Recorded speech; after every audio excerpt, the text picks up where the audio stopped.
Hello everyone, welcome to back my channel. I hope everyone is having a wonderful day. Before starting the video, please go ahead and hit the subscribe button and give this video a thumbs up. The bold and the beautiful recap for Thursday, April 24, 2025 are finally here.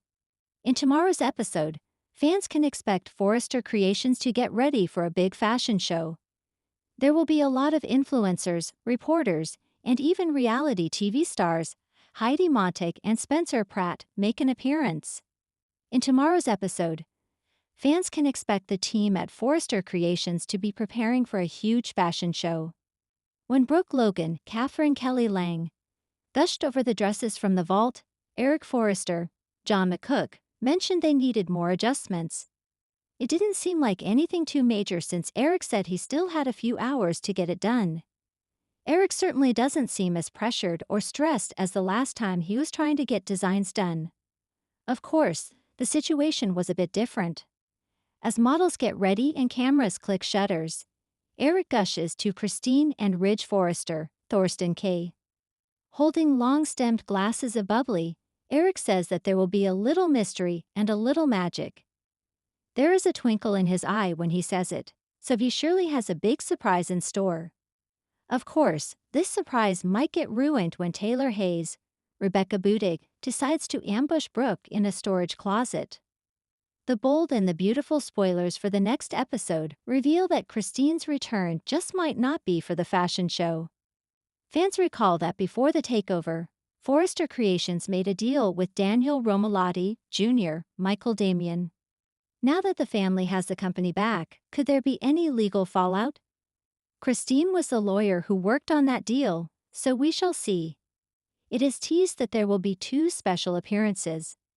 Montag and Pratty are attending the Forrester Creations fashion show.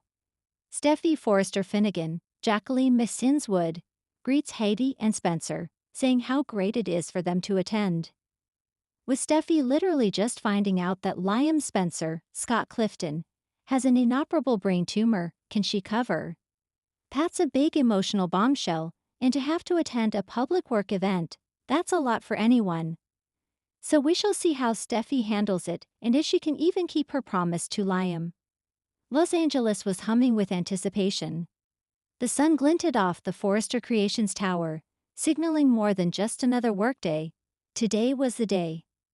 The long-awaited spring collection was set to debut in an intimate but luxurious fashion show on the Forrester runway.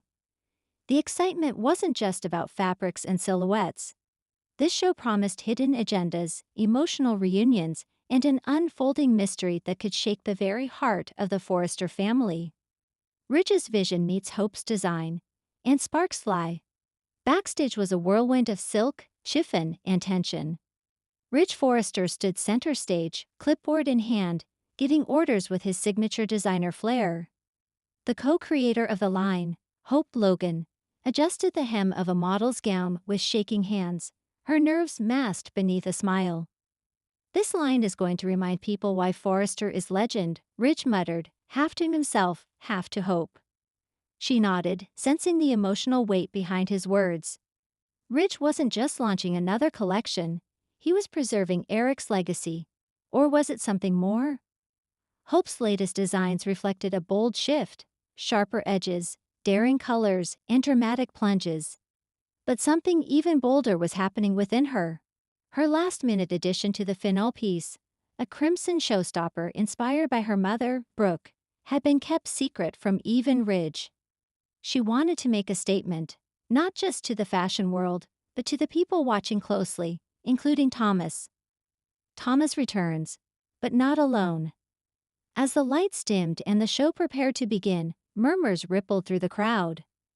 Paparazzi lined the velvet rope, snapping shots of high-profile guests. But it was the entrance of two unexpected guests that turned heads. Thomas Forrester strolled in, wearing a tailored black-on-black suit, but he wasn't alone. Beside him was a woman few recognized, but those who did were stunned. It was Madison Hawk, a Paris-based art curator, and Thomas' rumored flame during his time overseas. Rumors of Thomas and Madison had circulated for months, but no confirmation had ever emerged, until now. Hope caught sight of them as she stepped into the wings. Her breath caught in her throat. He was back, and with her, Ridge, who'd been in the dark about Thomas' return, did a double take. "He's back," he whispered to Brooke, who stood beside him stunned. "Looks like he brought Paris with him," Brooke quipped, but her voice held concern. For Hope, and for what this would mean.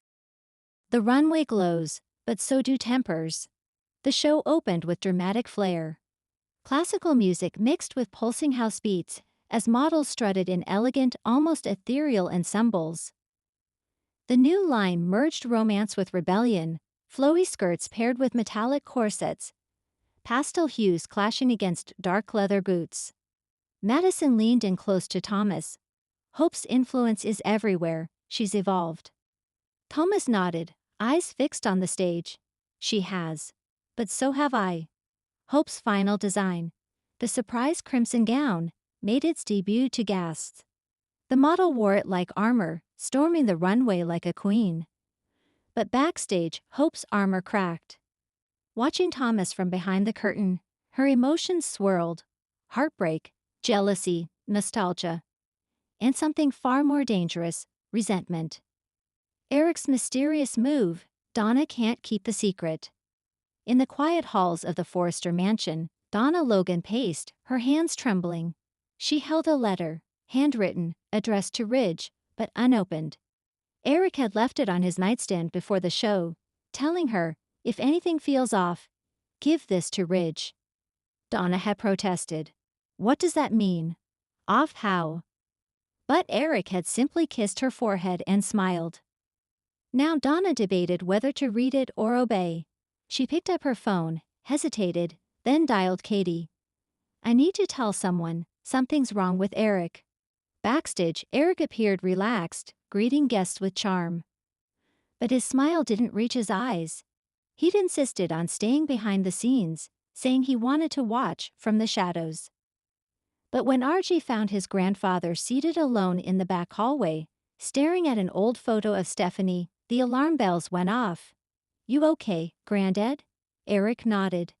"Just remembering what it took to build all this, and what I still have to protect." Hope confronts Thomas, alone at last. As the show ended with thunderous applause, guests flooded the reception area for champagne and mingling. Hope slipped away, heading to the terrace. She needed air. She needed space. But what she got was Thomas.